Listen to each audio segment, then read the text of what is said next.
तरह से बयान दिया अल्पसंख्यकों पर, क्या कहना चाहिए? ये बात पंतप्रधान पद को शोभा देने वाली नहीं है।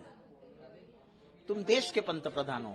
इस देश में जूस है, इस देश में सिख है, इस देश में बुद्धिस्ट है, कई धर्मों के लोग इस देश में हैं। इसलिए भारत को कहते हैं अनेकताओं में एकता, ये है भारत की विशेषता। और इस देश के जब पंतप्रधान एक धर्म को टारगेट करते हैं तो अपना पद की गरिमा गिरा देते हैं।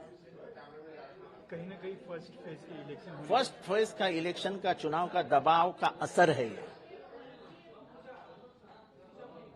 और शायद आपको मालूम है कि नहीं, मुझे पता नहीं, कि वो नागपुर गए थे। वो कभी कहीं रुकते नहीं है।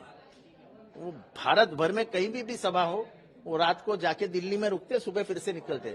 उस रात वो नागपुर रुके थे, मालूम नहीं क्या हुआ। सर, एनसीपी नेता अजित पवार, इनके पार्टी का आज मैनिफेस्टो रिलीज हुआ। उन्होंने कहा यशवंत चौहान इनको भारत रत्न दिया जाएगा। अच्छी बात है।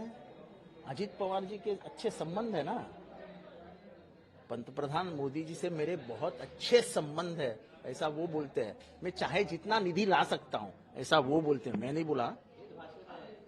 तो अगर पंतप्रधान मोदी और अमित शाह जी इससे इतना अच्छा संबंध रखने वाला आदमी है महाराष्ट्र में, तो 1 मिनट में वो भारत रत्न ला सकता है। तो अच्छी बात है ना। हमारे यशवंतराव चौहान, उनके नहीं हमारे, क्योंकि शरद पवार उनके मानस पुत्र माने जाते थे।